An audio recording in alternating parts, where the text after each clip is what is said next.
Bonjour à tous. Comme j'ai été présenté, je m'appelle Benoît Magie. Je travaille dans une entreprise qui s'appelle Piano, mais que vous devez connaître localement sous le nom d'AT Internet.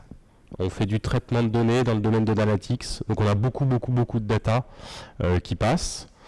Et j'ai mis tout un tas de technos qu'on fait dans toute la boîte, hein, donc on fait beaucoup de choses différentes. Moi, je suis dans une équipe qui fait exclusivement du Java avec un poil de Kotlin, donc c'est pour ça que je suis là ce soir aussi, parce que moi je suis un peu Java-like. Et j'ai une double casquette, à la fois DevOps et Scrum Master, donc je fais un peu d'animation. Mais DevOps, ça veut dire que je fais mes features, je code comme tout le monde, je les package et je les envoie jusqu'en production. Et quand ça plotte en production, on vient me chercher et je dois les résoudre. Voilà, donc ça c'est un peu mon quotidien. J'ai mis un peu une image, je passe mon temps à jongler sur différentes choses, mais c'est assez passionnant. Et si je suis là ce soir, c'est pour parler d'un sujet que j'affectionne, qui est le Property-Based Testing. Hein. Je ne sais pas si vous en avez déjà entendu parler avant de venir. Ouais, c'est quand même quelque chose qui est assez vieux, hein, mais c'est pas suffisamment connu, moi je trouve. Alors, je viens faire un peu de prosélytisme sur le sujet. Avant de commencer, pour mettre un petit peu dans le contexte, je vais résumer un peu comment ça se passe actuellement dans le développement logiciel. Alors très souvent, qu'est-ce qui se passe? Il y a quelqu'un, bon là, on va dire un PO, un PM, un CEO, quelqu'un qui a une idée et qui se dit, bon, cette idée... ça peut rapporter de l'argent ou ça peut sauver des vies selon les contextes et les sujets. Et qu'est-ce qui se passe? Ce concept, il va l'expliquer à un développeur ou une développeuse dans notre cas. Donc il va développer son concept et au fur et à mesure de la discussion, en fait, on va arriver à des exemples, à des use cases. Et on est tous connus dans le monde du logiciel. Qu'est-ce qui se passe? On a des stories avec nos use cases, nos différents cas qu'on doit implémenter. Et qu'est-ce qui se passe dans le monde classique? La développeuse, elle va prendre ces use cases, elle va faire des tests unitaires et elle va les mettre dans notre base de code. Bon, j'ai pris Git parce que c'est un peu le standard, mais vous pouvez mettre ce que vous voulez. Jusque-là, ça marche bien. Et après, on a un autre développeur qui rejoint l'équipe.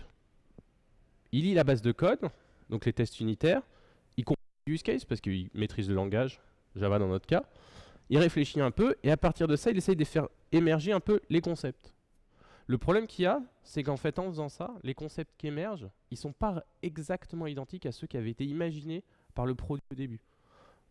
On est des humains, on est assez intelligent, on arrive un peu des fois à inférer les cas, mais on n'a pas exactement l'idée de base qu'on voulait faire. Et en fait, une des façons de voir le property-based testing, c'est de se dire que les concepts, c'est des propriétés qu'on va discuter, mais quand on va donner aux équipes de dev, on va donner les propriétés et les exemples. Et donc, avec le property-based testing, ça va être mis dans le code. Et quand quelqu'un va arriver, hop, il va récupérer les propriétés et va vraiment savoir ce qu'on voulait tester et quel était le concept de base. Bon, à ce moment-là, vous devez normalement faire un peu du lien avec tout ce qui est programmation fonctionnelle, hein, qui est un peu toujours l'idée de vraiment mettre le métier au maximum dans le code. Et c'est pas du tout fortuit, c'est parce que c'est vraiment une technologie qui vient du même monde. Donc tout ce qui est Haskell et tout, ça a été créé au même moment. Et c'est vraiment dans la même approche. Voilà. Bon, ça, c'était une petite introduction rapide pour vous mettre un peu à la bouche et savoir un peu ce que c'est et à quoi ça sert. Et quel est l'objectif final, en fait, de cette technologie. Alors pour reprendre, donc on parle de Property Test Base. Qu'est-ce que c'est? Alors on va le dire ensemble, c'est des tests basés sur les propriétés qui sont conçus pour tester les aspects d'une propriété qui devraient être toujours vrais, les invariants. Bon, j'ai dit ça, c'est un peu complexe, c'est pas toujours clair et tout. On va prendre un exemple pour essayer de décortiquer cette phrase. Et l'exemple qu'on prend généralement, c'est les mathématiques. Là, je vous ai parlé un peu d'un exemple produit, de l'objectif qu'on va faire. Là, on prend quelque chose d'un peu plus formel, les mathématiques. Bon, je prends un exemple assez simple, hein, on a tous vu ça en, je sais pas, enfin en 6e, je sais pas, 5e, peu importe, enfin on a vu ça au collège. La distributivité de la multiplication par rapport à l'addition. Qu'est-ce que ça veut dire? C'est quel que soit A, B et C dans l'ensemble des entiers, A fois B plus C est égal à A fois B plus A fois C. Donc on voit bien qu'on a notre côté invariant qui est toujours vrai, et que ça, c'est toujours vrai. Donc ça, c'est une propriété.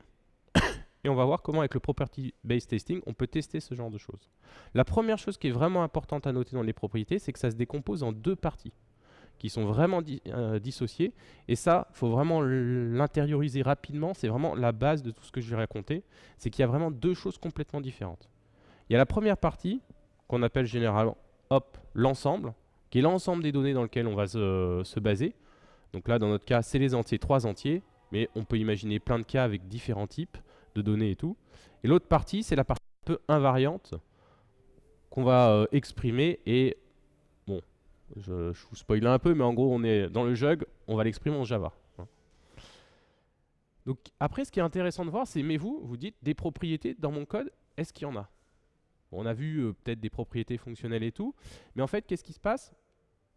C'est que généralement, quand on est en informatique et qu'on a des choses qui reviennent régulièrement, on fait quoi? On appelle ça des patterns. Hein. Et en property-based testing, c'est la même chose. En fait, on a des patterns qui sont exprimés, qui sont connus, et on va en passer quelques-uns ensemble et vous allez voir les idées. Alors normalement, vous pouvez les présenter à vos équipes produits pour que eux ils cherchent au niveau du produit ces propriétés. Mais en fait, au niveau technique, on va voir que déjà, il y a plein de propriétés qui existent et qui sont dans à peu près tous les systèmes qui ont une certaine taille. Alors le premier, c'est, on appelle ça l'aller-retour ou le round tripping. Je vous mets une petite image, voilà. Hop, c'est assez clair. L'idée, c'est de dire que quand on fait un chemin et quand on revient le même état. Bon alors, si vous voyez ça, ça c'est assez humoristique, mais en fait, dans des techniques assez simples, qu'est-ce qu'on va faire? C'est dès qu'on fait passer des données à un autre état et qu'on veut pouvoir les récupérer. On parle évidemment de sérialisation, désérialisation. Tout ce qui va être chiffrement, déchiffrement.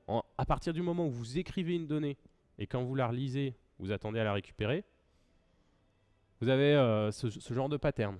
Pareil, quand vous avez des patterns de commande avec du do et du undo, vous voulez revenir au même état. Et ça, c'est une propriété dans à peu près tous les systèmes et c'est intéressant de le tester.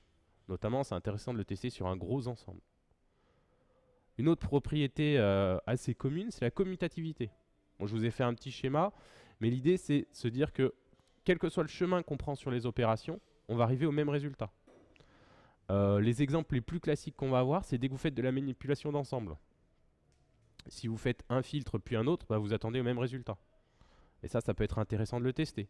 Ça peut être tout ce qui va être de la recherche dans un ensemble aussi, avec des et, des ou, des requêtes SQL, ce genre de choses, tout ce qui va être filtre de données, des opérations disjointes. C'est un pattern de property-based testing et ça peut être intéressant de le faire. Vous en aurez sûrement aussi au niveau business de se dire si on fait un achat puis un virement ou un virement puis un achat, bon, on doit avoir le même état à la fin. On a l'invariance. L'invariance, c'est les choses qui restent toujours vraies. Donc là, je vous ai fait un exemple assez simple. On manipule une liste de données, à la fin, on garde la même couleur. Ça, c'est des choses qui sont assez souvent. Mais par exemple, on veut vérifier que quand on fait une requête ou quand on manipule quelque chose, peut-être l'objet n'a pas changé. Si vous faites un select en base de données, si vous faites un get sur un objet, vous avez peut-être envie de vérifier que le get il n'a pas affecté l'objet. On peut avoir des objets d'invariance sur, par exemple, si on a fait dans le système bancaire un virement entre deux comptes, bon, bah, la somme des deux comptes n'a pas bougé. Ce genre de choses au niveau business. Un autre qui existe, c'est l'idempotence. Alors ça, c'est un que moi j'affectionne particulièrement. C'est le fait que si on applique deux fois la même méthode, on a quand même le même résultat. Bon, si par hasard vous travaillez dans des systèmes un peu asynchrones, je dirais pas que c'est la base, mais enfin c'est indispensable. Si vous faites, je sais pas, un appel REST avec un PUD qui après fait une quelconque manipulation, si vous recevez deux fois le même appel, c'est peut-être juste le réseau qui a sauté, vous avez du retry, vous n'avez peut-être pas envie de faire deux fois l'opération. Nous, dans mon cas, on traite de la donnée, c'est pas parce qu'on retraite la donnée qu'on doit avoir un état différent. Donc on doit tester toutes nos méthodes et être sûr que quand on réapplique la même méthode à la donnée, si elle est déjà passée, on a toujours le même état. Le truc les plus simple, c'est souvent aussi dans un ensemble, vous rajoutez le même élément X fois dans un ensemble, votre ensemble ne grandit pas. Donc ça, c'est vraiment des choses qui sont intéressantes à tester. Bon, il y en a plein, je vais vous en montrer. Hop, je reviens en arrière, pas bon. Un petit dernier, que moi j'aime bien, qui n'est pas uniquement un pattern de property-based testing, mais que vous devez déjà connaître, qui est l'oracle, qui permet en fait de vérifier qu'on va comparer deux méthodes. Donc c'est très utile quand vous faites du refactoring. Vous faites une nouvelle méthode qui est plus performante. Vous avez un cas, alors je ne sais pas si peut-être je suis le seul et mon expérience personnelle, mais moi c'est arrivé quand même pas mal de fois où on se retrouve dans des contextes et on a un système qui marche pas mal, qui rapporte pas mal d'argent, et en fait il marche tellement bien qu'on le laisse tout seul. Les produits vont faire d'autres produits, les gens bougent, il y a un peu de turnover. Et un jour, on se rend compte que le système, il y a plus grand monde qui le peut. Et en fait, il rapporte de l'argent. Donc tout en haut, ils disent, ben non, non, nous, on a des sous, on a des clients, on est prêt à le recoder en entier. Sauf qu'en fait, il n'y a personne qui sait ce que fait ce système. Et c'est là où ce genre de pattern est assez intéressant, parce qu'en fait, on réécrit le système et on peut comparer toutes les méthodes, tous les résultats. Et dans le Property Based Testing, c'est vraiment cool, c'est qu'on le fait sur des ensembles de données qu'on va injecter, et pas uniquement sur 2-3 cas exemples qui sont sortis. Donc ça, c'est vraiment quelque chose qui peut être vraiment intéressant à tester. D'autres cas d'application, ça c'est beaucoup, si vous faites beaucoup de parallélisation, vous pouvez faire une implémentation qui est en single thread et une implémentation multithread. Si vous êtes sûr que les deux résultats sont pareils, bah, vous mettez un petit test Oracle, hop, vous voulez qu'en multithread, vous ayez toujours le même résultat. Un peu plus rapidement généralement, mais c'est comme ça.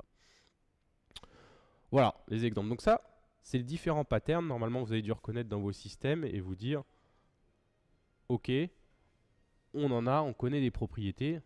Bon, c'est intéressant, Benoît, mais concrètement, qu'est-ce qu'on fait là? On a des idées, comment on va les tester, comment on attaque un peu le Property Based Testing. Donc on reprend notre exemple et on se rappelle qu'on a deux parties qui sont différentes dans notre propriété, l'ensemble et l'invariant. Alors je vous avais un peu spoilé, mais en gros l'ensemble, qu'est-ce qu'on va faire? On va utiliser du hasard. On va générer de la donnée au hasard au maximum pour essayer de couvrir l'ensemble. On va voir ensemble les différentes techniques qui existent, mais vraiment l'approche qui est choisie par le Property Based Testing, c'est de générer beaucoup de données aléatoires. Je dis que c'est l'approche choisie par le Property Based Testing parce que si vous bossez dans certains domaines, il y a d'autres approches, notamment dans l'avionique, qui vont faire des méthodes formelles, des trucs plus poussés. Mais dans le cas qui nous convient la plupart du temps du développement, ça va être une approche qui est très satisfaisante et que moi personnellement je trouve ça très intéressant. Et l'invariant, en fait on va l'exprimer. On va l'exprimer comment? On est au Shug. Et puis bon, moi je bosse en Java, donc on va l'exprimer en Java. Il y a quelques petits formalismes, un peu de sucre syntaxique, mais l'idée, elle est là. Avant d'attaquer et de vous montrer un peu plus les mains dedans comment ça fonctionne, on va creuser un peu du coup cette histoire de génération de données. Une des problématiques qu'on va avoir, c'est l'explosion combinatoire. Parce qu'en fait, on l'a bien vu, les méthodes, rapidement, on a un paramètre, 2 paramètres, 3 paramètres, 4 paramètres, souvent des types primitifs. Bon, un entier, ça peut faire beaucoup de combinaisons, une chaîne de caractères, c'est pareil, et à partir du moment où on a 5 ou 6 entrées, avec des entiers, des chaînes de caractères et tout, en fait, on a un ensemble de cas de tests qui est très important. Donc là, je vous ai mis les deux ensemble pour une méthode un peu classique. Pour n'importe quelle méthode que vous voulez, avec n paramètres, on va avoir un ensemble de tests. Qu'est-ce qu'on va faire, classiquement? Bon, on va avoir notre développeuse qui revient. Mais dans le monde classique, elle n'est pas toute seule. Il y a aussi un développeur de son équipe. J'en ai mis un, mais ça peut être plusieurs. Et, vous connaissez tous, notre ami Jenkins, Hudson pour les plus anciens, qui est là, qui bosse et qui travaille pour nous. Qu'est-ce qui se passe quand on fait des tests? Hop, on implémente des tests et on va couvrir l'ensemble de tests. J'ai mis quelques exemples. Ça, c'est quand on fait des développements logiciels classiques, des TU, hop, on couvre un peu l'ensemble. Côté gauche, test classique. Côté droit, Property Based Testing. Ce qui est intéressant dans le Property Based Testing, c'est quand on fait intervenir quelqu'un d'autre, donc un autre membre de l'équipe, comme en fait il génère ces données de test aléatoirement, elles ne sont pas exactement identiques. Et on voit bien qu'en fait, l'ensemble qu'on couvre, il est plus intéressant.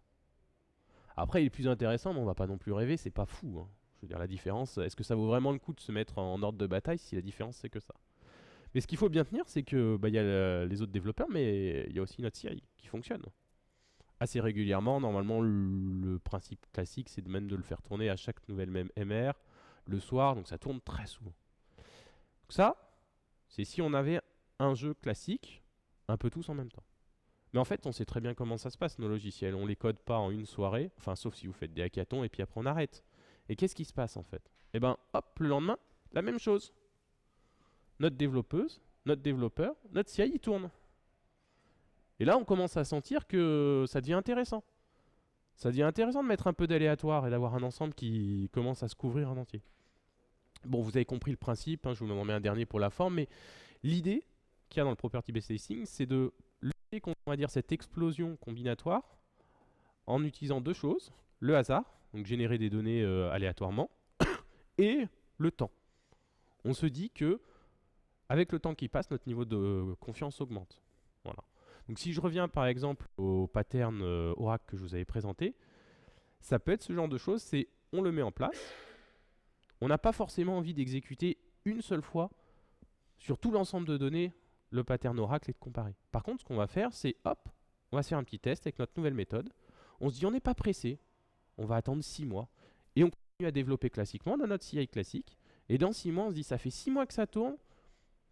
Il n'y a plus de tests qui fail. On en a corrigé 2 au début, mais tout va bien. Bon, on a un bon niveau de confiance. On inverse. On met notre nouvelle implémentation en production et on garde l'ancienne implémentation en test quand même pour se donner encore confiance. Donc vraiment, l'idée qu'il faut retenir sur cette partie d'explosion combinatoire, c'est qu'on va lutter avec 2 choses, la génération aléatoire et le temps qui passe. Et puis aussi le nombre de personnes dans votre équipe. Bon, ça, c'est la chose. Une deuxième chose qui est intéressante à noter au niveau génération de données dans le property-based testing, ça s'appelle, hop, raté, je suis dans le mauvais sens, le shrinking. Alors shrinking, je vous ai mis le mot anglais, j'avoue j'essaye des fois de traduire mais c'est pas toujours simple, ça s'appelle la réduction. Il y a quelque chose qui se passe, c'est la capacité de trouver un cas simple de mise en échec d'un test. Pourquoi on fait ça? Quand vous générez des données aléatoires, vous avez plein de stratégies. Hein. Il y a des tas de papiers dessus, il y a plein de recherches et tout.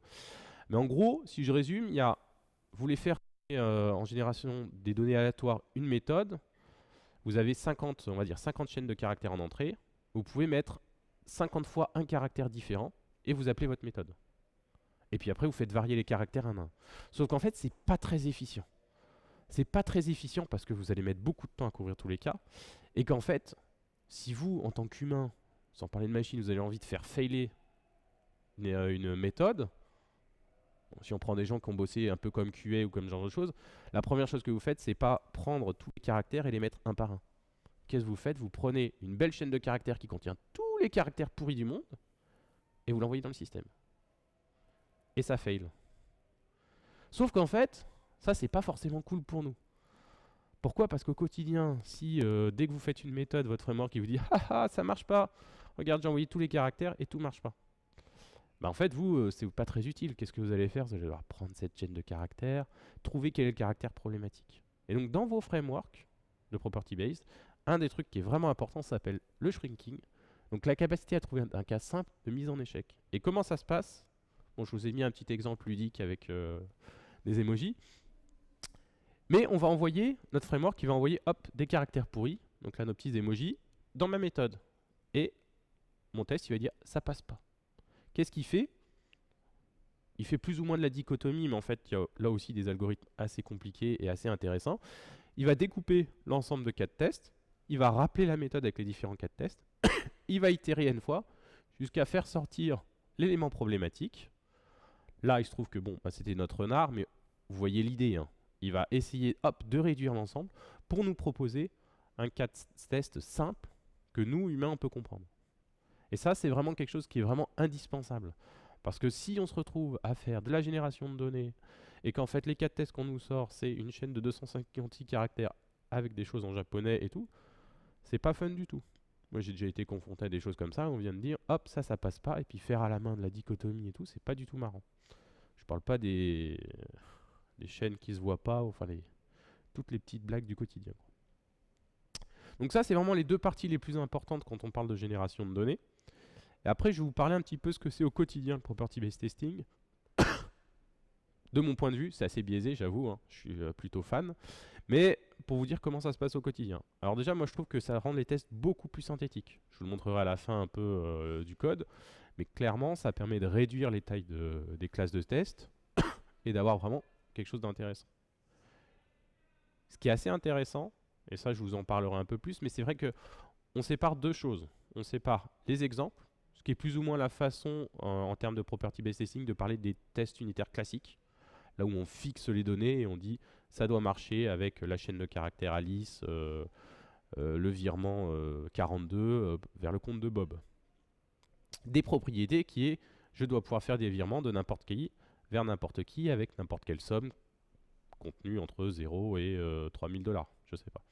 Mais ça permet vraiment quand on lit les tests d'avoir les exemples qui sont plus ou moins quand on discute avec le métier, on va dire les personas, ce genre de choses, des use cases assez classiques là où tout le monde s'accorde, des concepts un peu plus profonds, qui sont tous les deux cloisonnés, ça permet que ce soit assez clair, et moi ça me plaît.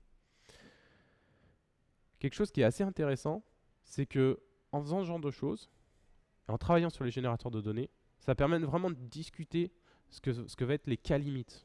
Bon, c'est assez simple, hein, si on prend des types primitifs, les cas limites, vous prenez un entier, vous sentez bien que 0, 1 et max int, c'est vos cas limites. Mais dès que vous êtes dans des cas business, c'est pas toujours clair ce que c'est le cas limite. Et ça peut être assez intéressant, et moi ce que je trouve intéressant, c'est que, on va le voir, hein, mais quand on fait un peu les générateurs, on est obligé d'aller voir le métier et de leur dire mais c'est quoi ton cas limite, c'est quoi ton... Et ça ouvre pas mal la discussion, et je trouve ça assez intéressant. Vraiment, ça force, et puis ça force le métier qui arrive et qui des fois dit non, non, mais c'est une chaîne de caractères, tu peux mettre n'importe quoi dedans. On met une chaîne de caractères dedans et on dit non, non, ça passe pas pour tous ces cas. Et ça les force un peu à se positionner et à nous expliciter un peu ce que c'est les données qu'ils veulent. Un autre truc que je trouve assez intéressant, c'est que ça permet de lutter un peu contre le biais de confirmation. Bon, je pense que la plupart d'entre vous connaissent le TDD ou en pratiquent un petit peu, le fait de faire les tests avant. Et en fait, quelque chose que ça fait, dont on n'a pas forcément conscience, c'est qu'ensuite, sauf si vous êtes deux et vous pairez, il y en a un qui fait les tests et un qui fait le code, mais quand vous faites le test puis le code, bah en fait, vous avez un peu un biais de confirmation. Vous êtes en train d'écrire un code qui, bon, va peut-être pas passer un ou deux cas de tests, mais en fait, vous venez de faire les tests, vous venez de faire le code. Au bout d'une ou deux itérations, ça va plutôt bien marcher, quoi. Et ce qui est intéressant avec la génération de données aléatoires, c'est qu'en fait, il pense à des cas de test que vous n'avez pas forcément pensé. Bon, des fois, moi, j'ai un peu la sensation de dire que c'est un peu comme si on avait un QA ou un testeur dans la poche, le type ou la fille qui vient et qui met toutes les données pourries et que vous n'avez pas pensé. Et il est là pour ça, hop, et ça, c'est le framework qui le fait pour nous, et c'est pas moi qui suis à me dire, ah mince, attends, je vais envoyer du japonais, je vais envoyer des grands nombres et tout. Je suis juste en train de me concentrer à décrire les cas et à coder. Et il y a une petite dernière chose qui existe, et ça, c'est un peu bizarre. Ça, c'est un truc qui fait peur à tout le monde. C'est les flickering tests. Alors, c'est un mot anglais, j'ai essayé de le traduire en français, mais je crois qu'ils disent les tests scintillants, et ça veut vraiment rien dire. C'est les tests qui des fois passent et des fois passent pas. Alors ça, c'est le cauchemar normalement d'à peu près tout le monde quand vous faites des tests un peu classiques, parce que ça veut dire quoi? Ça veut dire que ça marche pas sur le CI et ça marche chez vous, ou l'inverse, et donc vous êtes en train de vous dire mince, c'est quoi les différences entre les deux systèmes, ce genre de choses. Et ça, c'est un peu le cauchemar à chercher. Ce qu'il faut bien voir, c'est qu'un des paradigmes qui change, c'est que vous allez avoir des cas, et c'est même ce qui prouve que ça marche bien le property-based testing, là où vos tests tout d'un coup vont passer au rouge. Et ça va être sans aucun rapport avec ce que vous venez de changer dans le code. Ça, faut l'avoir en tête, ça fait un peu peur, ça rend pas les gens heureux, parce que on se dit mince, attends, moi je suis en train de bosser sur ma fonctionnalité A, ça pète de l'autre côté, mais pourquoi? Ou on arrive le matin et ça arrive plus souvent que du coup quand TU classique, le CI, il a pété, merde, pardon, mince. Qu'est-ce qui se passe? C'est pas normal, et en plus, c'est pas des fonctionnalités qu'on vient de changer. Mais c'est ça c'est le côté, bon, l'envers de la médaille, on va dire, mais c'est ça qui fait que notre explosion combinatoire, elle est couverte, et qu'on découvre les cas. Évidemment, vous faites pas ce que font certaines personnes, vous relancez pas en priant pour que ça passe. L'idée, c'est de garder le use case, de creuser. Sachant que, une chose qu'il faut avoir en tête, c'est que, contrairement à un flickering test classique de TU, là où en fait c'est assez simple, il faut voir la différence entre les deux systèmes et le faire passer. Je veux dire, on a un cas qui a été exprimé, il faut qu'il passe. C'est assez simple. En property-based testing, c'est beaucoup plus compliqué. Parfois, ça peut être on veut faire passer le cas de test, mais parfois, ça veut juste dire qu'en fait, on ne sait pas quoi faire de ce cas de test. Il y a un nouveau cas qui a émergé, et il faut peut-être aller voir le business et leur dire, attendez, dans ce cas-là, qu'est-ce qu'on doit faire? Et très souvent, en fait, au début, ce qui va se passer, le business, il va dire, non, mais ce cas-là, il n'arrive pas. Mais quand on a fait la réunion, la dernière fois, tu m'as dit, bien sûr que si, mon virement, il pouvait aller de 0 à 200 000 euros. Ah, mais non, non, ça s'arrive pas. En fait, on a bridé à 10 000 euros. Et en fait, c'est ça aussi qui est assez sympa, c'est que ça nous fait échanger avec le métier et on fait émerger des tas de règles qu'on peut mettre dans nos générateurs et qui ne sont pas juste écrits dans des documentations un peu à droite à gauche. Voilà, donc ça, c'était un peu pour résumer au quotidien comment ça se passe et ce qui est assez cool. Et la dernière chose qui est assez sympa, c'est que ça nous force à découvrir des fois les cas limites du langage. Moi, en tout cas, depuis que je fais un peu de property-based testing, j'ai découvert des cas limites dont je n'avais pas du tout conscience en Java. Parce que très souvent, quand on lance les choses, en fait, ce qui sort, c'est des fois effectivement des cas métiers et tout, mais très souvent, on touche très rapidement les limites du langage. parce que il y a des petites choses, des petites blagues qui arrivent sur les cas limites, et ça permet d'en découvrir tous les jours, et c'est assez sympa. Notamment le fait que, un des trucs que j'ai découvert, c'est le fait que quand on fait un to uppercase, eh ben on n'est pas consistant sur la taille de la chaîne de caractères. Des petites blagues comme ça, là où on se dit mais si, ça doit être vrai, et en fait quand on passe du property based testing, on dit mais en fait ah, ça marche pas pour tout, il y a des caractères un peu bizarres. Voilà, donc ça c'est vraiment, moi en tout cas, ce que je trouve sympa de bosser au quotidien avec du property based testing. Il y en a plein d'autres, mais bon, ça c'est vraiment les principaux. Aujourd'hui, je suis venu pour vous parler de Jquick. Alors moi je le prononce comme ça, mais c'est peut-être Jquick, je ne le prononce pas forcément parfaitement, mais moi je vais dire Jquick parce que je suis français et que je parle comme ça. J'ai pas d'action chez eux, c'est un petit projet que vous pourrez trouver sur GitHub qui est assez cool. Je parle de cette librairie. Il en existe d'autres dans le monde Java. Hein. Je vais pas les citer, mais si vous cherchez Google, vous en trouverez d'autres. Testez-les, hein, honnêtement. Moi, j'affectionne celle-là, mais les autres sont aussi valables. Qu'est-ce que c'est Jquick? Bon, c'est un framework de property based testing. Un framework de property based testing, comme tout, le premier truc à vérifier quand vous prenez quelque chose, c'est que c'est intégré dans l'écosystème. Donc Jquick, ce qui est cool, c'est que c'est intégré dans l'écosystème Java avec l'intégration JUnit, les runners JUnit, ce genre de choses. IntelliJ, Maven, Gradle, enfin à peu près tout. Ça fonctionne et c'est bien intégré. Et c'est ce qu'on veut, parce qu'on a déjà parlé du fait qu'on veut que ce soit exécuté par notre Jenkins, que ça passe par du Maven, du Gradle ou ce que vous voulez. Donc ça, c'est assez cool. Donc au moins, c'est sérieux comme projet. Ensuite, ils font de la génération de données aléatoires. Ça, c'est vraiment la base des frameworks de property based testing. On va le voir un peu tous ensemble. Qu'est-ce qu'ils fournissent sur étagère? C'est des générateurs pour les types primitifs. C'est un peu la base. Le fait de pouvoir avoir un framework d'agrégation des différents générateurs pour nos types à nous, être capable de les générer assez simplement. Une génération exhaustive, ça c'est un cas qui peut être assez sympa, c'est que des fois quand votre combinatoire elle est assez faible, bah vous pouvez lui dire non mais génère tous les use cases. Évidemment ça marche que pour les petits cas, mais dans certains cas c'est un truc business assez important. En fait il y a 3 paramètres, les paramètres c'est 18 enum, il n'y a pas énormément. On n'a pas besoin d'écrire tous les cas, hop, on le met. Une autre petite subtilité, c'est pas toujours facile d'écrire des générateurs qui sont combinés entre eux. J'ai créé un générateur qui doit, je sais pas, générer une personne, un peu cas classique. Et en fait, j'ai un use case là où je veux vérifier que toutes les personnes qui existent et qui sont des adultes peuvent se marier, sauf si c'est la même personne. En fait, c'est très compliqué dans un générateur de lui dire « Ah ouais, mais à cette entrée-là, tu génères une donnée, à cette entrée-là, une autre. » Donc on a des astuces pour dire « Fais-moi le cas de test et vérifier les données générées si les deux objets ne sont pas égaux. » Ça, c'est assez intéressant et c'est assez nécessaire sur certains cas. La notion de seed pour rejouer les tests. Alors là, je vous ai parlé que d'aléatoire. Bon, vous savez tous que l'aléatoire, ça n'existe pas en informatique. On a toujours du pseudo-aléatoire et très souvent, on va avoir une graine, un seed, pour lancer et générer l'aléatoire. Ce qui est intéressant, c'est qu'il faut le garder pour pouvoir rejouer les tests. Donc on va le voir ensemble, hein. Mais c'est bien de générer de l'aléatoire. En fait, si je ne suis pas capable de reproduire le test, finalement, on loupe un peu l'objectif.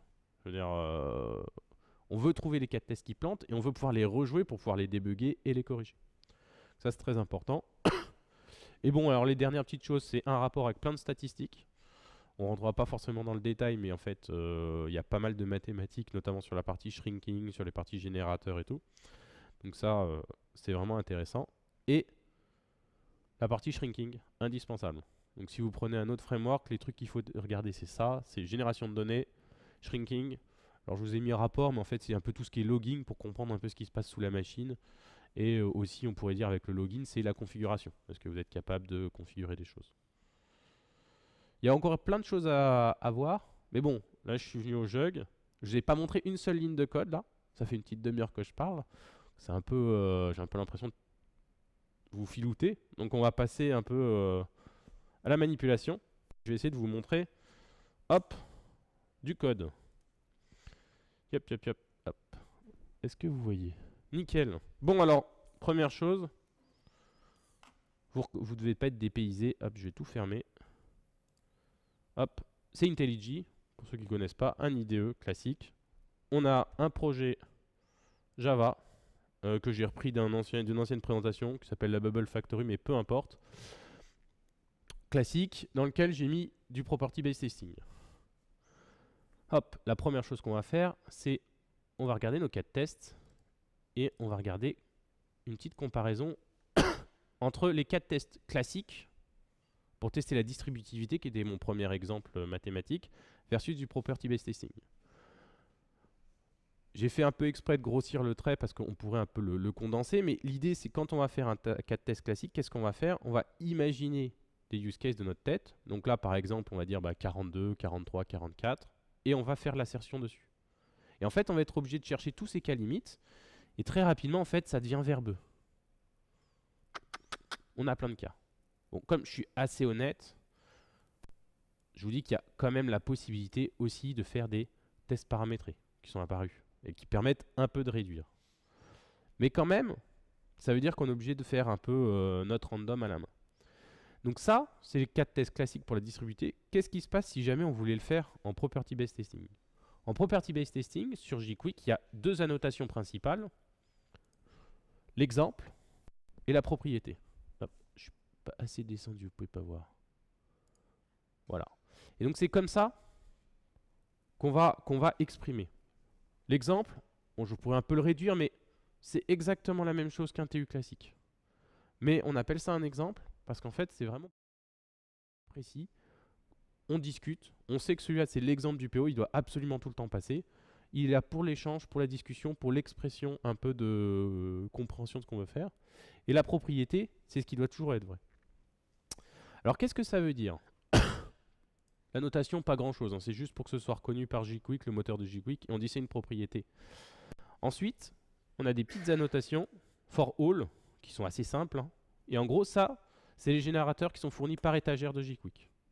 Donc là, si je lis cette propriété, qui est assez simple à lire, hein, c'est pour tous les entiers A, pour tous les entiers B, pour tous les entiers C, vérifie-moi ça. Il y a deux façons d'écrire des tests avec JQuick.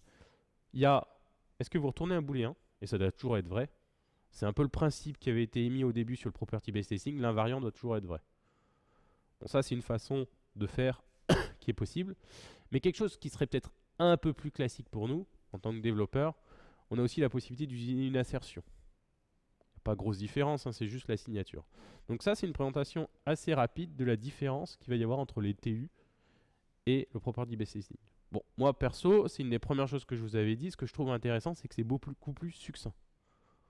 J'ai fait deux exemples, j'ai une dizaine de lignes, alors qu'en fait, en haut, on se rend bien compte que si j'étendais tout, j'aurais une soixantaine de lignes et je ne saurais pas exactement ce qu'on veut tester. Là, c'est assez clair.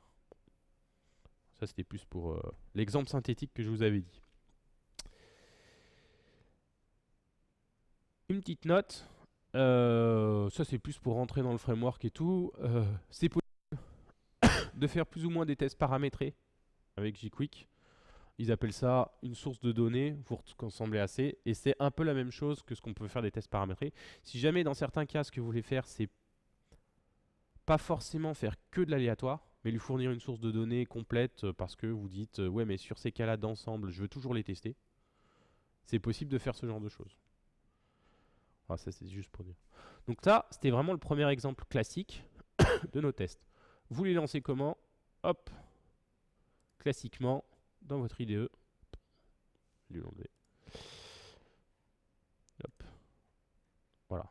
Ça se lance, ça passe assez rapidement. Et ça nous fournit tout un tas de choses dans les rapports. Bon, vous avez vu, c'est intégré à IntelliJ parfaitement. Hop, ça marche bien. Je peux relancer les tests et tout. Ça, c'est le rapport classique que vous allez avoir à chaque test. Qu'est-ce que ça dit? On va passer assez rapidement. Hein. Je ne vais pas rentrer forcément en détail dans tout. Mais ça veut dire qu'il l'a lancé 1000 fois, le test. C'est assez rapide. Il a testé 1000 fois. Ça veut dire que sur les 1004 tests qu'il a lancés, les 1000 sont passés. On verra un peu plus tard des cas un peu différents. Que la génération, c'est complètement aléatoire. Il y a plusieurs modes possibles. Hein. Notamment, on parlait avant du mode exhaustif. Là, on pouvait lancer toute la combinatoire. After failure, ça, C'est assez simple, on verra, mais c'est pour quand on relance, on veut garder l'acide pour reproduire le cas qui vient de planter. Un peu classiquement, quand vous relancez un test, vous voulez pas qu'il soit flickering, vous voulez qu'il replante derrière. Ça, c'est pour pouvoir surcharger l'acide. Et après, il y a 2-3 combinaisons sur tout ce qui va être les cas limites. Est-ce que vous voulez toujours avoir tous les cas limites? Est-ce que vous voulez mélanger votre aléatoire de certains cas limites et de cas normaux? Ou pas du tout de cas limites et que des cas normaux? Et après, des petites statistiques sur savoir combien il y a eu de cas limites qui ont été essayés sur le total. Et, important, le random seed qui a été utilisé si on veut rejouer le test. Si jamais je rejoue... Donc là, vous avez vu, bon, on va dire, hop, vous me croyez, je le mets de côté, ça termine par 158, ça commence par 22. Hop, je le relance. Donc pareil, ça se rejoue, tout marche bien, c'est des tests assez simples, ils ne vont pas planter, rassurez-vous. Ce qu'on remarque, c'est que l'acide, elle est différente. Ça nous assure que les 4 tests qui ont été choisis, peut-être pas tous, hein, il peut y avoir un recouvrement d'ensemble, mais ils sont généralement différents. Donc là, en faisant 2 jeux, on a augmenté notre ensemble, un peu ce qu'on disait sur l'explosion combinatoire. Ça, c'est un cas assez simple. On va rentrer dans des trucs un peu plus compliqués. Donc ça, c'est un peu tous les patterns que je vous ai montrés. On va regarder un peu comment on les exprime, qu'on a vu sur tout au début de la présentation. Ah là, hop, j'aurais dû pas dû mettre. L'aller-retour. Donc par exemple, pardon, sur l'exponentielle et le logarithme, on veut avoir le même résultat. Ce qui va se passer, par exemple, c'est que classiquement, hop, on va dire que je travaille pour une boîte de mathématiques, ils veulent une calculatrice, ils me disent bah non mais ça c'est toujours vrai maintenant. Moi je le lance et qu'est-ce qui va se passer, vous vous en doutez, ça va échouer. Donc qu'est-ce qui va se passer? Dans le rapport, on va avoir d'autres choses. Déjà, on voit un seul essai. Il l'a fait planter assez rapidement. En fait, il l'a fait planter assez rapidement, mais il a continué à bosser. Je vous ai parlé de tout ce qui était le shrinking. Qu'est-ce qui s'est passé? Probablement, il faudra aller... Bon, on va pas le débugger en interne, mais il lui a balancé l'int max. Il a dit ça marche pas pour ça. Et ensuite, il a fait différentes étapes pour essayer de trouver un cas un peu plus simple. Et là, il nous sort un cas et il nous dit, hop, après 6 étapes... Ah bah non, tu vois, c'est pas int max, c'était moins 4354. Après 6 étapes, j'ai réussi à te sortir un use case un peu plus simple, qui est 710. Avec celui-là, ça passe pas. Ce qui est intéressant à noter, donc là, vous notez l'acide, ça commence par 65, ça termine par 80. On va relancer le test. Hop. Et on a la même seed. Ça, c'est plus pour la partie intégration dans les outils qui est assez importante. C'est quand on rejoue le test qu'a planté, il ne reprend pas une nouvelle seed, il reprend l'ancienne parce qu'il présuppose que le développeur, et c'est notre cas, il veut corriger le problème. C'est un petit détail, mais au quotidien, c'est quand même assez important. Parce que si vous êtes, vous, obligé de la fixer à la main avant chaque test et tout, c'est un peu pénible. Qu'est-ce qu'on fait? Alors là, je ne vais pas tout présenter, mais en gros, on a des outils dans les générateurs de base pour définir certaines contraintes. Donc là, par exemple, je vais dire, bah, en fait, j'ai discuté avec le métier, eux, ce qu'ils ont besoin, c'est que ça marche jusqu'à 700 parce qu'on s'adresse à des CE2, je sais pas quoi. Hop, donc je rajoute une contrainte, et là, il va refaire la même chose,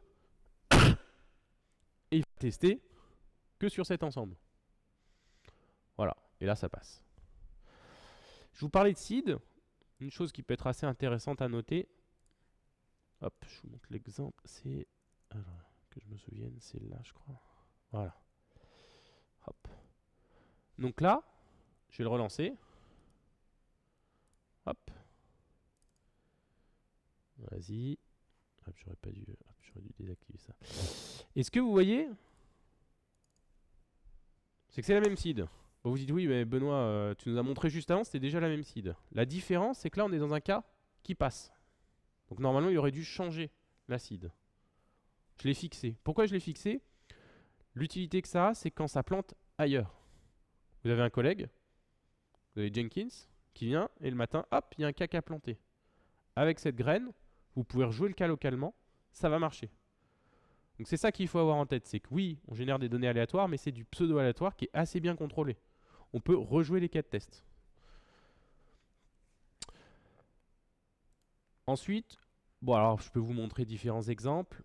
Hop, qu'est-ce que j'avais fait? Ah oui, ça c'était celui qui fail. La commutativité, les invariants, ce genre de choses, on peut exprimer. Donc on a par exemple pour les entiers, si vous voulez simplement tester sur des choses que positives, hop, vous avez une petite annotation. Ça marche également pour tout un tas de types de données. Les for all. Ce que vous pouvez aussi avoir qui est assez intéressant, c'est des annotations par défaut. Ça, c'est probablement issu un peu des programmations fonctionnelles, mais il ne va pas mettre des nuls dans les cas limites. Même pas trop la nullité. Donc, hop, vous pouvez, avec une petite annotation, s'il veut bien me l'importer, hop, l'ajouter. Et donc là, on va voir que ça va planter. Je vais vous l'enlever et ça va pas planter après. Hop, vas-y. Voilà. Donc là, il plante. Il me dit évidemment, t'as mis un nul et je peux pas trimer un nul. Et si je l'enlève, hop.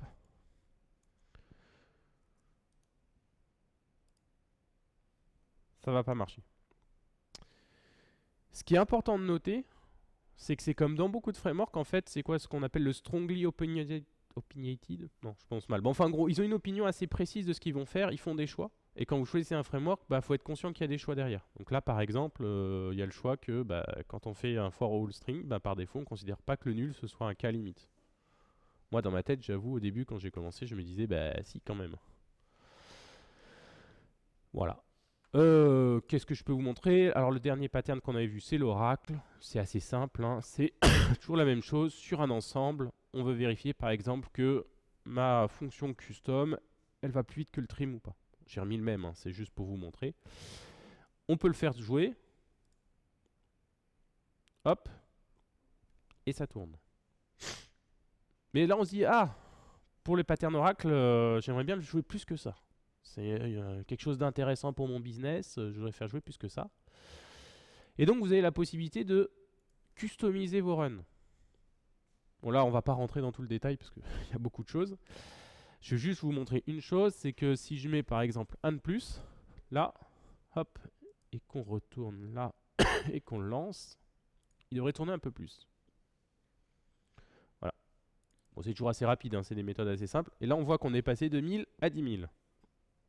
Ça, c'est quelque chose qui est assez intéressant parce que un des reproches, on peut dire, qu'avait fait souvent au property based testing, c'est « Ah, mais je fais plus d'exécution, donc c'est plus lent. » Ça se voit pas trop dans ma démo parce qu'en fait, je vous fais que des cas simples. Je veux dire, des opérations de trim, d'addition, de multiplication, c'est quand même assez rapide, on va pas se leurrer. Et c'est vrai que si vous avez du métier business qui est un peu plus lent, ça peut être un reproche qui est fait. Une possibilité, et qui est conseillée si vraiment vous avez ce genre d'écueil, c'est de configurer vos postes de développeur pour faire moins de runs. Là, on a par exemple 1000 par défaut. Si ça devient compliqué, vous mettez 100 par défaut sur le poste, voire même 10. Hein. Si vous mettez en dessous de 10, ça devient plus très intéressant sur l'approche. Mais... Et par contre, Jenkins, il bosse la nuit, il bosse pour vous. Vous mettez 10 000. Vous pouvez régler et affiner. Sachant que vous pouvez évidemment affiner aussi par projet. Et souvent, vous aurez l'intention et je pense l'intérêt d'exécuter beaucoup plus de cas de test sur vos librairies business que sur certaines librairies techniques, là où on se dit finalement on maîtrise assez bien le truc. Alors que le niveau business, on veut vraiment que ce soit testé à fond, à fond. Donc voilà, il y a possibilité de configurer des tas de choses. Pardon.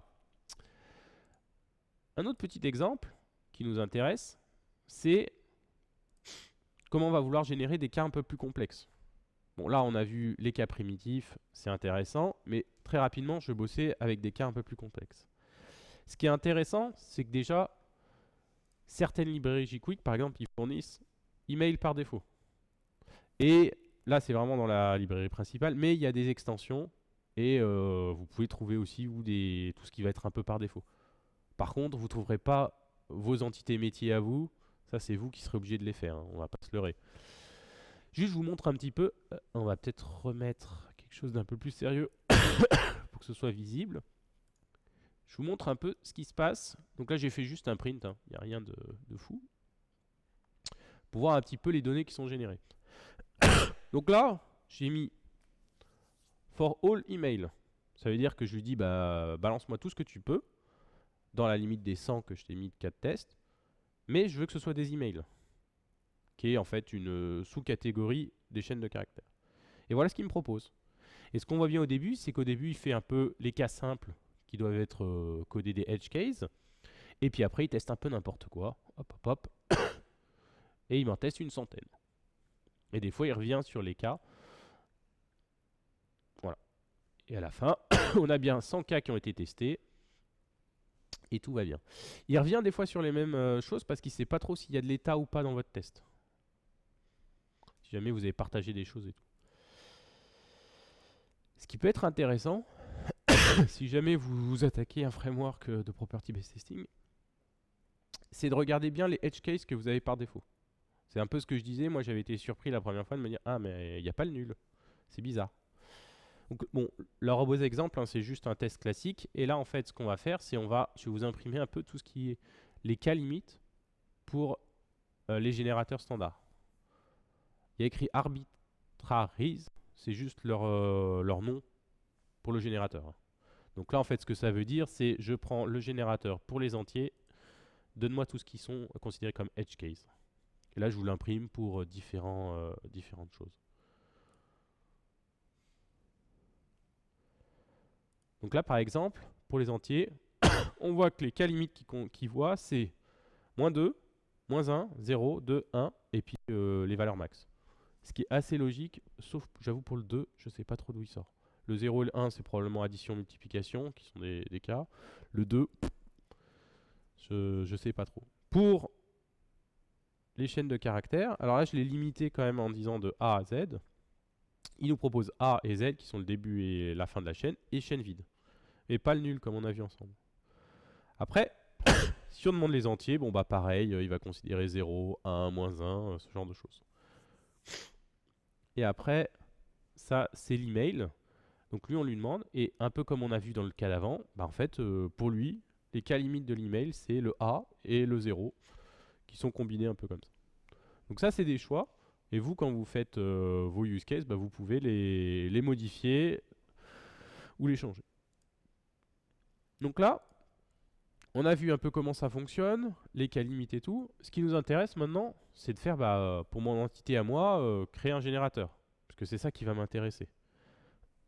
Donc là, j'ai surchargé. J'ai fait une approche. Je me suis dit, tiens, mais moi, en fait, un email, c'est pas du tout ça. Ce que je veux, c'est créer un email d'entreprise et dire qu'il contient certaines caractéristiques. Bon, classiquement, moi, dans les endroits où j'ai bossé, c'est souvent le prénom, point, le nom, arrobase, le nom de l'entreprise.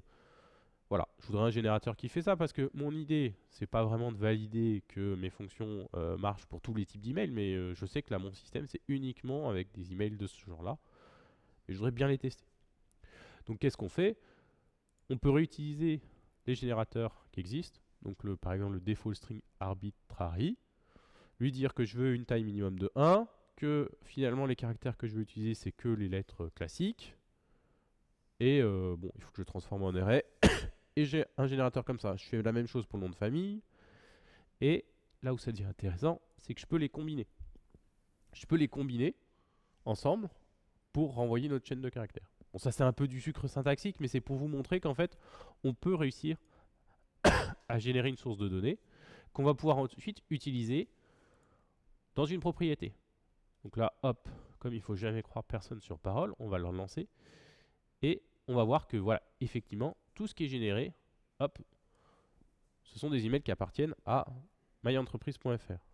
Bon, ça c'est un exemple un peu basique, mais vous voyez un peu l'idée, c'est on a des générateurs, on les combine, et assez rapidement, on peut générer des cas de test pour mes données d'entreprise. J'ai fait un cas un peu similaire qui est sur une classe mail, qui est plutôt un objet, parce qu'il y a une autre façon un peu de faire des arbitraries. Là, on a vu que c'était une annotation provide avec une méthode, et là, ça va être un supplier d'objets. Donc on peut aussi le faire pour des objets et pas uniquement pour des sous-types type primitif. Bon, on va pas rentrer dans le détail, c'est un peu la même chose. J'en ai juste rajouté un qui est sur les entiers et de dire entre 16 et 19 et hop, on combine et on renvoie le nouvel objet. Voilà, il y a un peu de sucre, on dit qu'il y a un supplier et hop, comme il faut jamais croire personne, on va le relancer. Et voilà. Là, ça nous génère nos mails, nos objets mail avec les cas limites, les validités. On voit bien que dans les cas limites, on se retrouve beaucoup au début avec des A et des Z pour les noms et les prénoms. Donc là, on a fait à peu près tout. Ce qui est intéressant et ce qui est à peu près nécessaire, c'est que dès que vous allez faire des cas complexes, vous allez avoir besoin de vérifier des conditions entre les différents objets que vous générez. Je vous donne l'exemple du mariage entre deux personnes, là où on imagine on a fait des générateurs qui nous proposent les personnes adultes. Assez simple, hein, vous voyez, on génère un nom, un prénom, un âge entre 18 et 118. Je ne sais plus quel est le dernier record en date. Et par contre, vous ne voulez pas générer deux fois le même objet. Parce que en fait, la même personne n'a pas le droit de se marier avec elle. Sauf qu'en fait, c'est assez pénible de devoir faire un générateur avec un état, lui dire ah ben retiens que c'est cet objet que tu as fourni à tel test que tu ne dois pas fournir. Et donc, ce qu'on propose, c'est de faire quelque chose de plus simple, c'est de rajouter une condition derrière. Donc, il y a un moyen de filtrer en fait les données générées en mettant assume et on rajoute une condition. Ça ressemble un peu quand vous faites de la l'assergy, c'est juste une condition. Et on va dire, je veux que ça soit vrai. Donc par exemple, qu'est-ce qui va se passer quand je vais faire ça?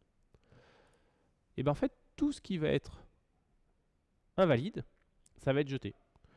Donc là, par exemple, il me dit, bah, j'ai fait 100 essais, et en fait, il n'y en a aucun qui est passé. Voilà. Après 100 essais et 100 réjections, j'ai échoué. Il faut noter, je ne sais plus exactement à quel niveau est la barrière, mais que si vous avez trop de réjections, le test aussi va être considéré failing. Par exemple, si vous dites je veux faire 10 000 essais et que sur les 10 000, votre assume il est tellement compliqué qu'il y en a 2 qui passent, il va vous dire c'est pas bon, il faut corriger quelque chose. Et alors, sauf que pourquoi ça passe pas pour celui-là? C'est parce que j'utilise... qu'est-ce que...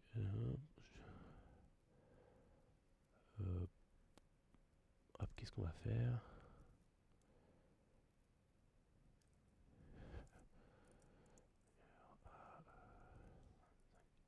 Donc là, je lui en mets une autre, qui est beaucoup plus simple, puisqu'on génère entre 16 et 99. Donc j'ai espoir qu'il y en ait qui passent pas et qu'il y en ait qui passent. Juste pour vous montrer. Hop. Donc là, on en a bien qui sont générés. Voilà. On voit pas de bol. Donc là, il a fait 100 essais, et il y en a 56 qui ont été rejetés par mon HUM. Bon, ça, c'est des techniques un peu poussées, hein. Au début, quand vous utilisez, le mieux, c'est d'utiliser vos générateurs classiques, et c'est vraiment quand vous avez besoin d'avoir une combinaison entre les deux, et un critère assez particulier.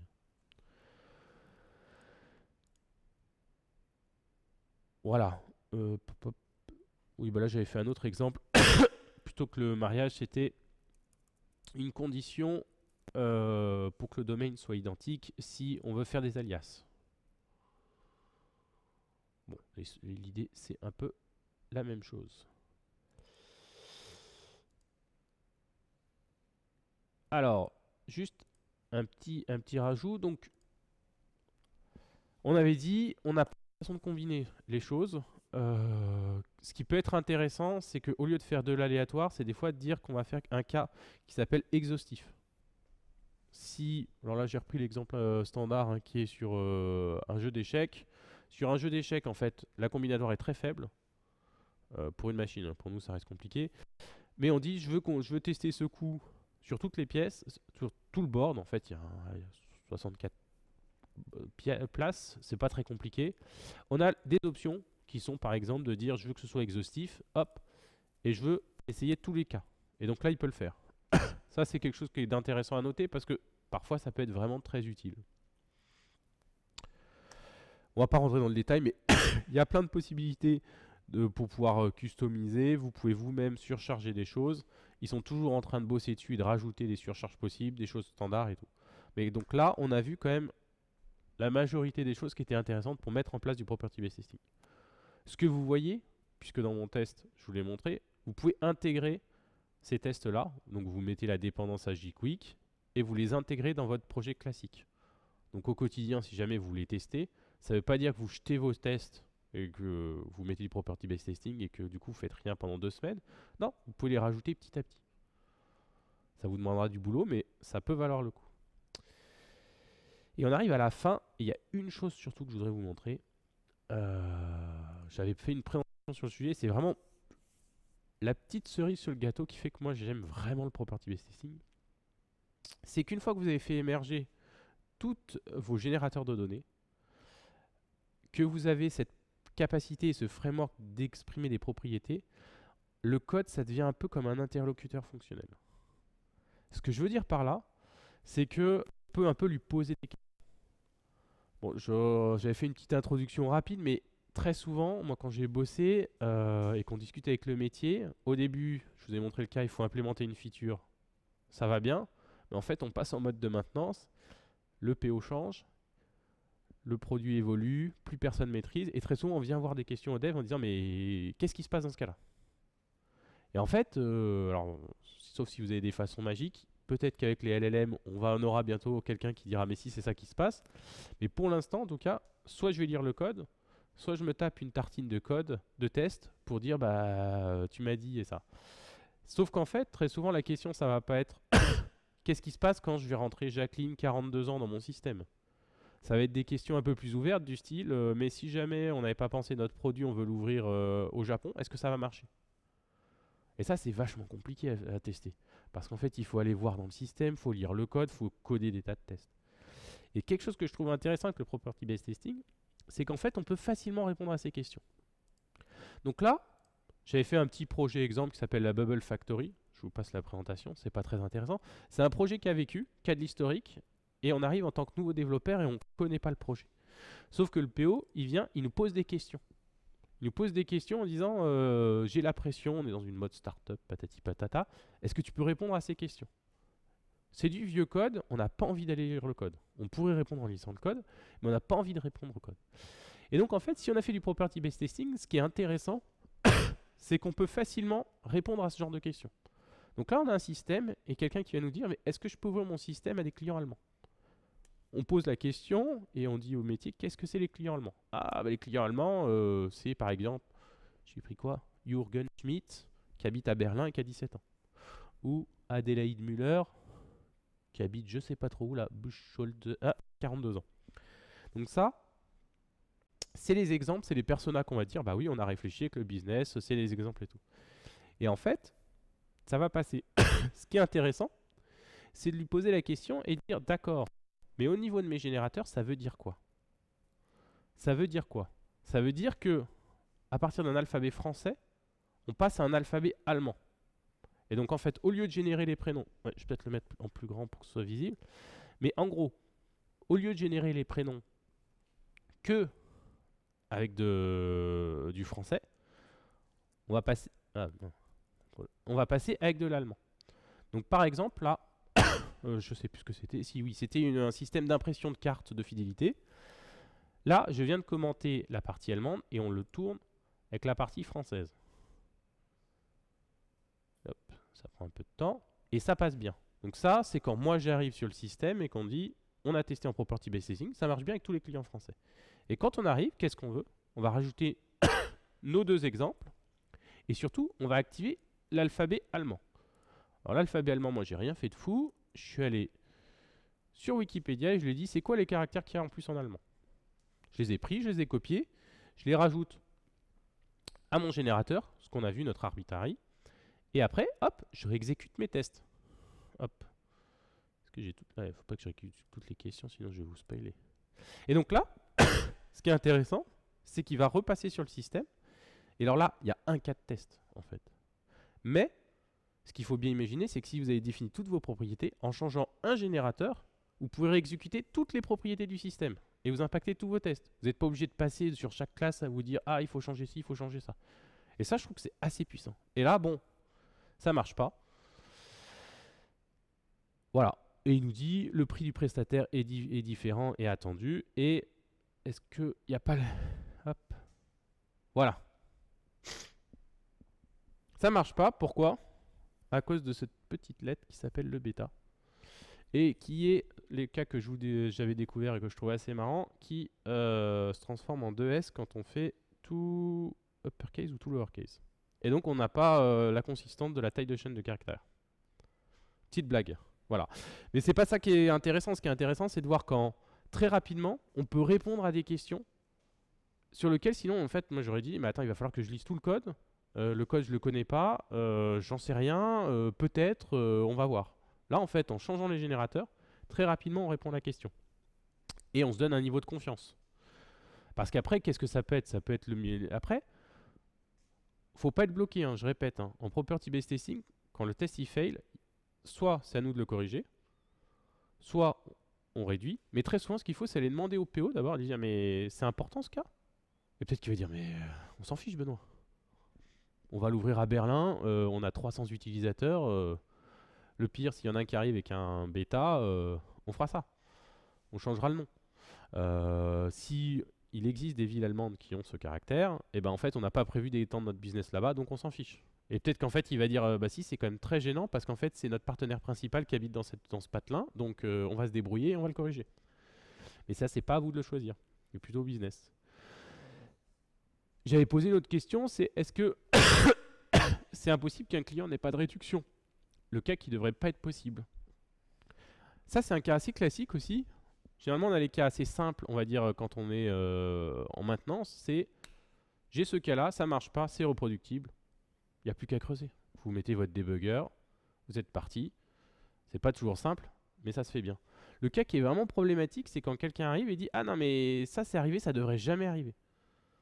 Et ils savent pas le reproduire parce qu'on a perdu les logs ou ce genre de choses. Et on vient, on dit non mais est-ce que tu peux m'assurer que ton code, ce cas ne se produit jamais? Et ça avec les TU classiques c'est vachement compliqué. Il faut aller lire le code et il faut imaginer nous les cas limites sur ce genre de choses. Et en fait l'avantage d'avoir des générateurs c'est que c'est eux qui vont faire le boulot pour vous. Donc là par exemple j'avais imaginé un cas en disant est-ce que c'est possible que dans notre système un client n'ait pas de réduction? Et en fait j'avais généré l'âge, la ville, le paiement, le nombre, hop. Et en fait, en passant le générateur, oui au petit passage, ça gère évidemment les énums, ça nous sort un cas. Voilà, ça nous dit quand il a 60 ans, qu'il est de telle ville et qu'il a 33 et hop, et l'option famille, ça marche pas. Pourquoi? Peu importe, je vous montre pas. Hein. Le système, c'est, on imagine quelque chose de... Je vous montrerai pas le code. Il y a 60 if, un peu aléatoire. C'est évidemment du code pourri. Mais l'idée, c'est de se dire qu'on peut sortir des cas, limite, sans être allé lire le code. Et ça, moi je trouve que c'est assez puissant de pouvoir répondre aux questions. Mais est-ce que c'est tout le temps vrai? Ben non, c'est pas tout le temps vrai. Ce cas est pas vrai. Et peut-être que le business va dire... Une question? Ah.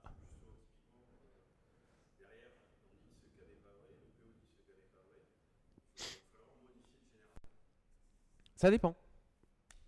Ce cas n'est pas vrai, ça veut dire quoi? Soit tu vas modifier ton générateur, et tu vas dire en fait t'es bien gentil, mais les villes, ça peut pas être des villes japonaises, et tu vas réduire, et puis tu vas le relancer. Moi je t'assure sur parole que là ça va encore planter.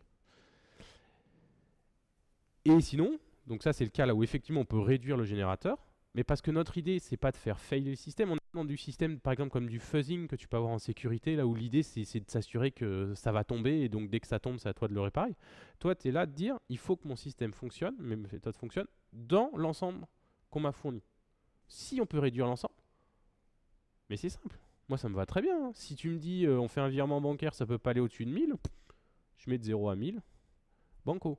Si tu me dis les chaînes de caractères, tu m'assures que pour des raisons X ou Y, le système extérieur, il y a d'autres gens qui vont jamais me rentrer du japonais ou de l'allemand, c'est banco. Par contre, dans le jeu que tu m'as donné, je vérifie que ça marche. Et là, ça peut être le cas aussi d'aller corriger la méthode. Dans notre cas en particulier, on a un cas en particulier qui est un foireux, il faudrait le corriger. Je sais pas si j'ai répondu à la question correctement.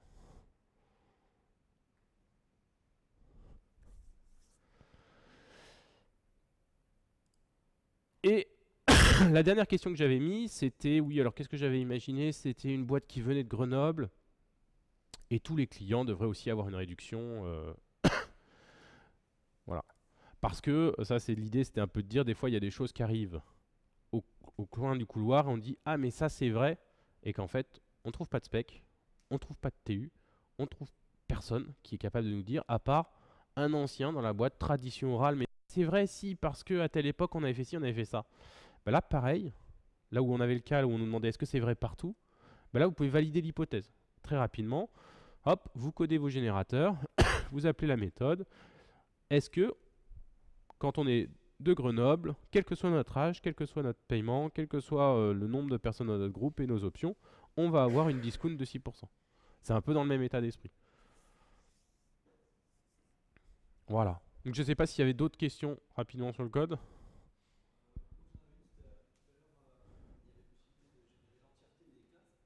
Ouais.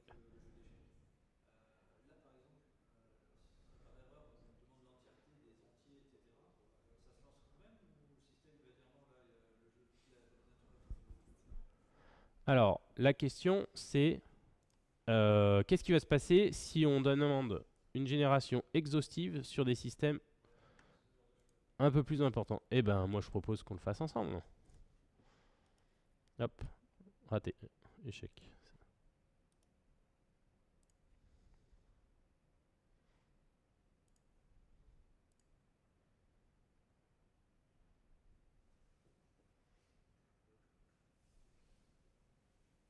Eh ben, ça va tourner. Eh ben, ça tourne. Je me serais attendu à ce que ça le coupe au bout de 1000. Eh ben non. Eh ben ça tourne. Ce qui est peut-être pas une bonne idée. Mais bon, ça arrive. Est-ce qu'il y a d'autres questions pièges à part le monsieur qui me pose des questions pièges et qui fait planter le système? Ça tourne, ça les exécute. Mais ça va prendre un certain temps quoi.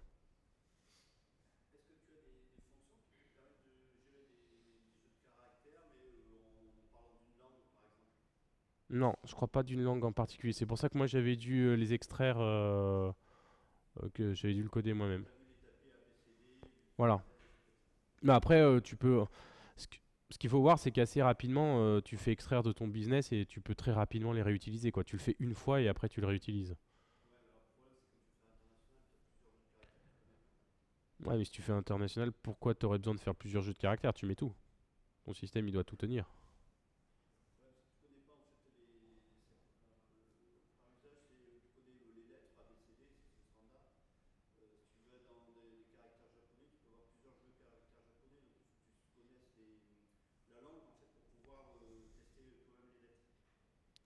Ça, c'est si tu veux réduire la taille du générateur. Mais si... Ah ouais, alors si tu veux tester des lettres, tu vas devoir définir ton ensemble tout seul, ouais. Par contre, ouais, moi j'ai rarement eu le cas. Généralement, je balançais tout. Et c'est après le métier qui venait me voir et qui disait, quand on dit bah ça marche pas avec le japonais, en fait on s'en fiche.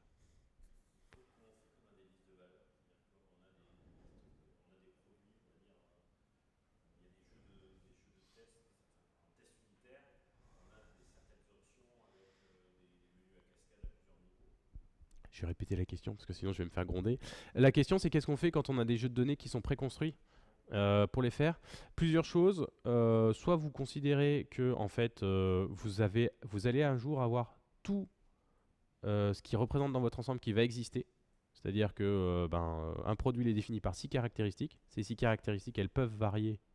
Et dans ce cas, on est dans le cas classique. Sinon, ce que j'avais montré au tout début, hop, pour gérer avec l'arrobase data. Ça, c'est un peu du test paramétré en fait, dans lequel on dit on a un jeu de données qu'on veut exécuter à chaque fois, et il va le réexécuter à chaque fois. Je ne vais pas tester le cas limite, là, on va mettre un 10 000 ou 50 000 jeux de données.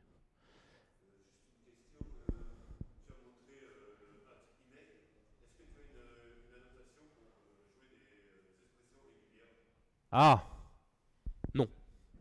Je répète la question, c'est quoi en gros les capacités sur les expressions régulières? Honnêtement, c'est un des cas limites. C'est un des cas limites parce que c'est pas simple de générer des expressions régulières et tout.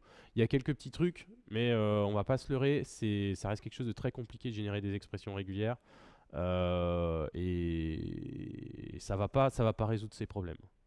Du moins pas tout de suite, hein. Peut-être qu'ils trouveront mais quand moi j'avais testé, on tombe rapidement dans les cas limites. Parce qu'en fait, on peut essayer de générer des choses, mais si nous on fait notre générateur d'expression régulière, on n'est pas parfait. Et si on utilise le assume pour vérifier le pattern, qu'une entrée corresponde à un pattern, on a beaucoup trop de cas qui sont mis en échec. Donc, non, c'est pas magique. Et malheureusement, c'est un des cas un peu limite. Je sais pas. Mince. Hop, qu'est-ce que j'avais noté? C'est quoi? C'est... Hop. Voilà. C'était pour la fin. Ah, une dernière question.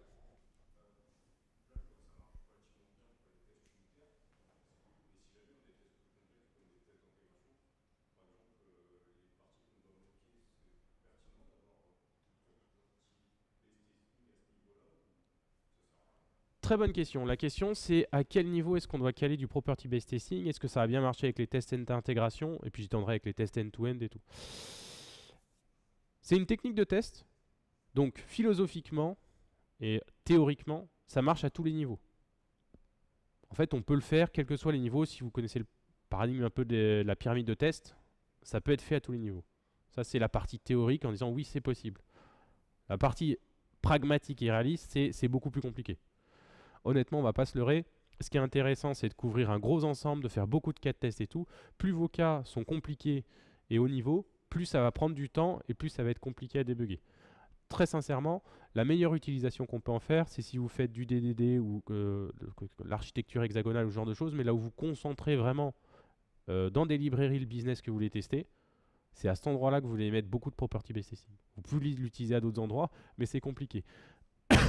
Les tests d'intégration, c'est encore possible, mais par exemple, si on parle des tests end-to-end, là où vous avez plusieurs équipes avec plusieurs systèmes qui discutent, si vous commencez à autoriser quelqu'un à faire ce qui est l'équivalent du fuzzing, vous allez avoir des effets de bord qui vous n'avez peut-être pas envie de vouloir. Parce que vous, en testant des tas de choses pour voir si ça marche, vous allez commencer à rentrer dans la base de test de l'équipe d'à côté des caractères un peu pourris. Ça va marcher, mais eux, comme ils l'utilisent aussi pour faire des tests en interne, ils vont commencer à se dire c'est quoi ces données, quoi. Donc c'est possible, mais franchement, je suis pas sûr que ce serait le meilleur endroit pour l'utiliser. Moi, je commencerais vraiment bas, au niveau des librairies, au niveau des projets, et tout ce qui est intégration et end-to-end. Si vous avez un très haut niveau de maturité, vous pouvez commencer à faire ça. Encore d'autres questions? Allons-y.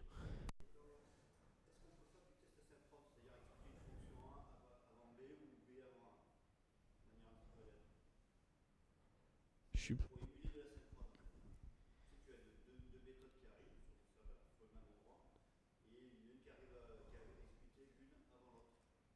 Alors la question c'était sur les méthodes asynchrones, mais je suis pas sûr de saisir la question parce qu'en fait, ouais, je vois très bien ce que c'est des méthodes asynchrones, mais tu peux, enfin tu pourrais mettre des futurs dans ton code et l'exécuter et voir.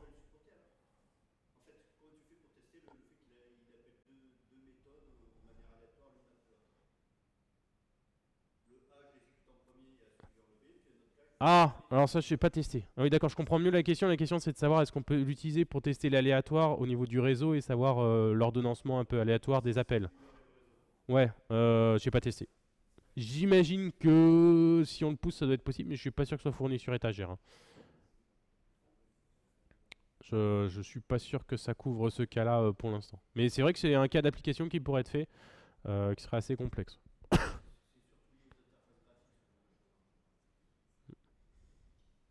Une autre question? Ils ont une extension Kotlin que j'ai pas testée. Ouais. Et par contre, ce que je t'encourage à faire, c'est tu prends ton moteur de recherche préféré, tu fais Property Based Testing Framework Kotlin, et t'en as peut-être un autre qui émergera. Franchement, ce que je redis, hein, les cas que j'avais notés qui sont vraiment importants, c'est regarder les générateurs. Est-ce que c'est facile d'en produire? Parce qu'en fait, c'est là que tu vas passer du temps au début. Et donc, tu as envie d'être rapidement efficace. Le shrinking, indispensable. Sinon, ça va planter au niveau de Jenkins. Vous allez avoir des cas comme ça et ça va vous servir à rien. Les seeds aussi pour pouvoir reproduire les cas. Franchement, vous avez ces trois choses-là. Déjà, vous pouvez partir et puis il faut tester après, hein. Il faut y tester, en gardant en tête qu'en fait, c'est de l'additif. Si c'est un nouveau projet, bah, vous partez avec et tout. Mais si c'est un projet existant, vous mettez vos 4 tests à côté, vous exécutez les deux. Et petit à petit, si ça prend au niveau de l'équipe, au niveau de la techno et tout, vous migrez petit à petit.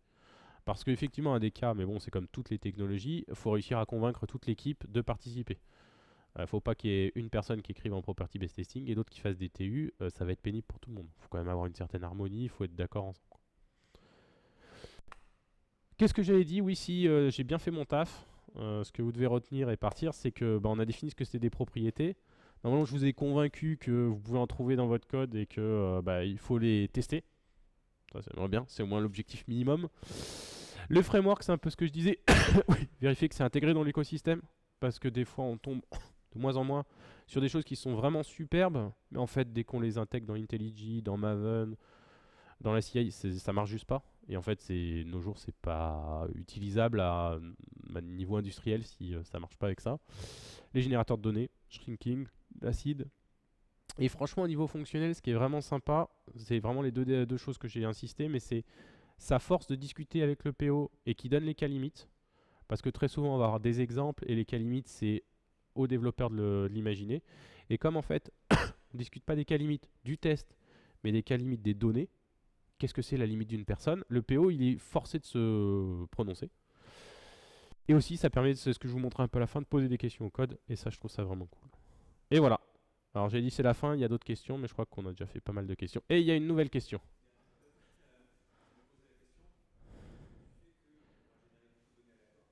Oui.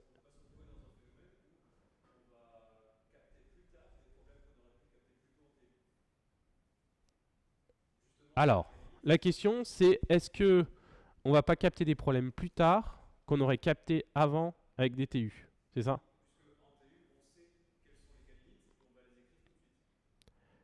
Parce qu'en TU, on sait que les cas limites, et donc on va les tester tout de suite. Je répète juste la question pour que tout le monde l'entende.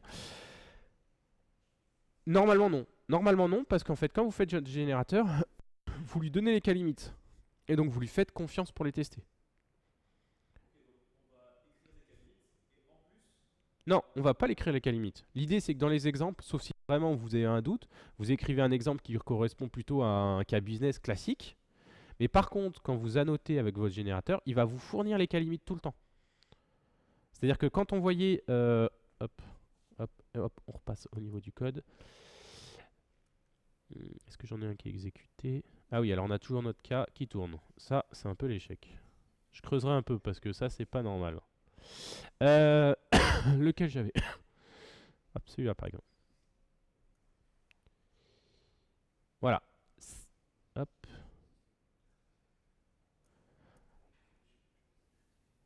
Dans le rapport, là, on a différentes choses et on a surtout cette partie-là qui va dire exactement comment on veut générer et on veut disperser nos cas limites. Donc là, on dit qu'on les mixait, on peut dire je veux tous les exécuter, ou on peut dire je m'en fiche, exécute-les jamais. Mais donc en théorie, ces cas limites, ils sont exécutés par le framework. Donc tu n'auras pas de tests qui vont planter ou échouer plus tard sur les cas limites. Au contraire, en fait, la promesse, c'est de dire non, non, on va gérer les cas limites, puisqu'ils sont déjà implémentés dans le générateur. Mais par contre, plus tard, tu as des cas qui vont planter, mais qui sont généralement pas les cas limites, parce que c'est au fur et à mesure d'essai. En réalité, au quotidien, qu'est-ce qui va se passer? Les cas limites, ils vont planter tout de suite. Enfin, ça va être très clair, hein. On fait du property based testing, on arrive, sauf le nul, qui est un peu un cas particulier que j'ai évoqué. Les cas limites, c'est les trucs qui plantent tout de suite. Les cas, je termine juste, qui plantent plus tard, c'est des cas un peu plus complexes.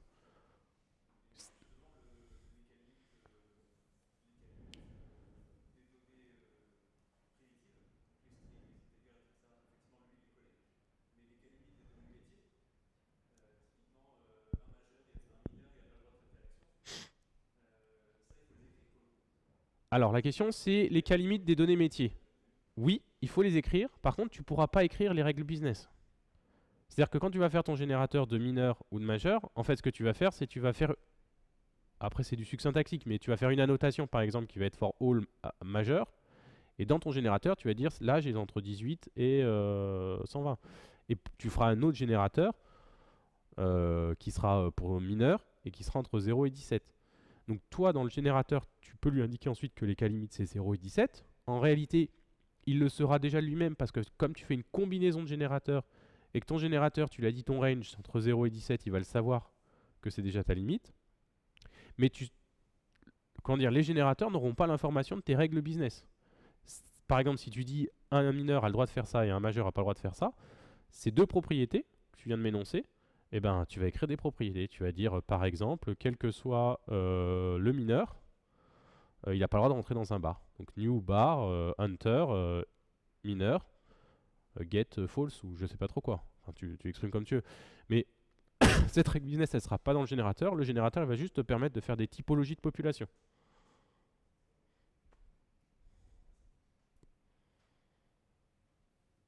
Est-ce qu'il y a une dernière question? Sinon, on a parlé de petits fours et de boissons. Et ben voilà, j'espère que je vous ai convaincu. Merci.